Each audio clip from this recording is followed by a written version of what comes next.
So this is going to be my first video, and today I'm going to teach you how to turn this simple colored photo into this really high contrast black and white photo. Alright, without wasting any time, let's get into it. So here's before.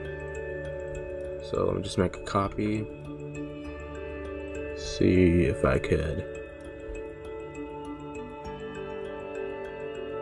clone. Alright.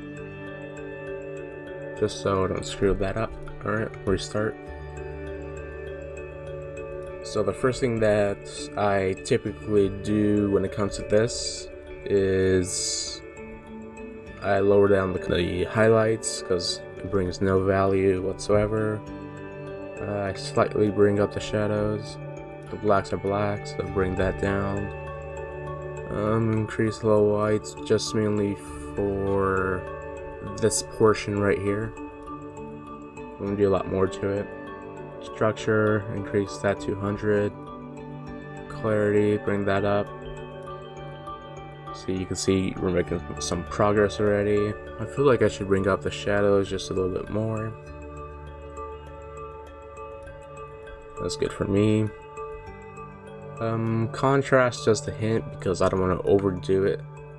So like right there, because you can see the contrasting parts and the shirt and this section right here and like all over the face right here.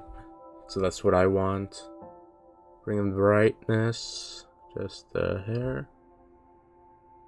I don't touch exposure because it doesn't really matter.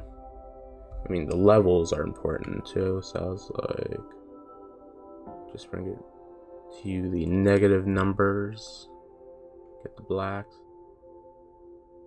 That's too dark. Then you get the whites.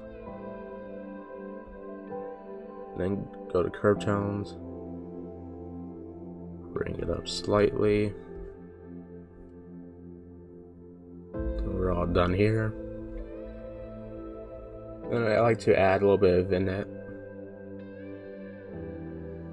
Too much. There. Then I go to the navigator section. I go to add tool. Then I go to, let's see, where do I go? Black and white. I enable it. Then I mess with the curves a little bit. I feel like that's too bright. And the yellow, increase it. There's no green, so that really doesn't affect anything. Or does it? Okay, blue. And let's see.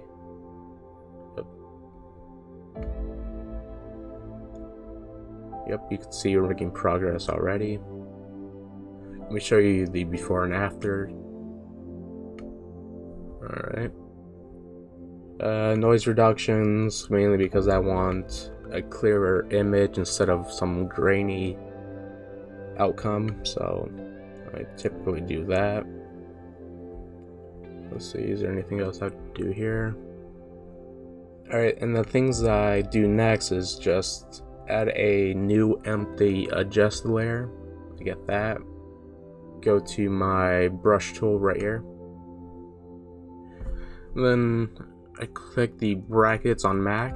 So, bad. Okay, I get the brackets on Mac. Increase the size. Then see, I want to get rid of the background because it's distracting a little bit. So you can see where I'm painting.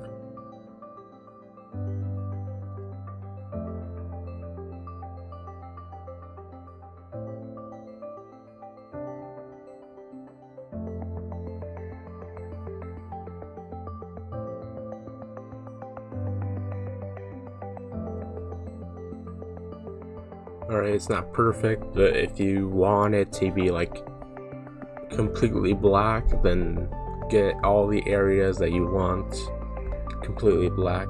So what I do is, bring up the contrast by full, brightness down, exposure down, highlights down, shadows, whites, that blacks. So like my main thing is just trying to make everything really pitch black, and so you don't have to deal with it later on. So nope. Now you see this to that. I feel like the shirt needs a little bit more color, so let's just rename this to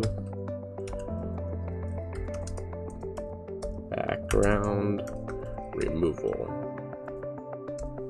Alright, and then a new empty layer. Let's just name this real quick to shirt.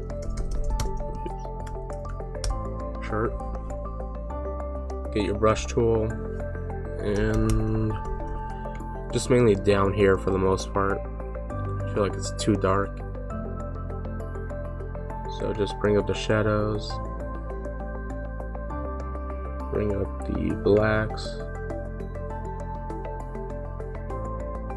So now you can see that it matches from the a little too much, but let's see. Alright. Then you get the blacks, bring that down. Contrast, bring it up a little bit, and then a lot better. There's a little error right here. You see this, it's not perfect. And so just go back here. Yeah.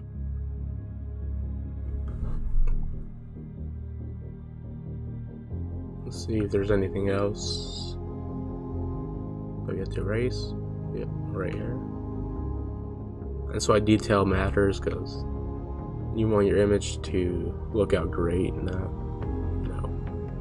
good. Alright, let's see if it really affects the finger a little bit.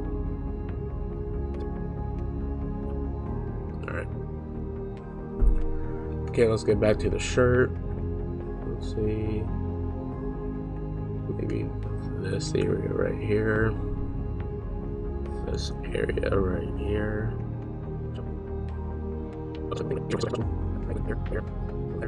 Then add another empty adjustment layer. This one's for the skin. As you can see, it's a little too dark for my taste. Then, let's see. Just brush it over the arm. Alright. And then bring up the brightness and see how much that affects the arm. Okay, bring down the highlights. Bring up the shadows, bring down the whites, structure, clarity. Let's see. Bring that down just there. Not too bad. Alright, let's look at the before and after real quick. So, before. After. And let's see what else we could do. So this one was skin. Alright. New one, rename it to face. It's a little too dark, so I increase the contrast. Shadows. Bring down the whites, bring up the blacks, the structure. Bring down the clarity. And then you'll see. I think that makes a little difference, so you can see right here. Let's see, bring down the highlights a little bit more, and that's about it. But before I end this video, I'm going to show you how to create a preset. So you can go here to the navigation section, double click your mouse, go to add tool, and go to styles and preset right here, click it. Okay, then you go to the three dots in the corner, then you go to save user style. You see all of these things. Whatever you don't want in the preset, you could just mark off. I want everything in there, so I'll go to save. I go to black and white, portrait, save, done. So that's about it. Thank you for watching my tutorial on how to create a black and white portrait on Capture One. Just a side note, you could also do this in Photoshop or anything. I just wanted to show you specifically on Capture 120. And thank you for your time.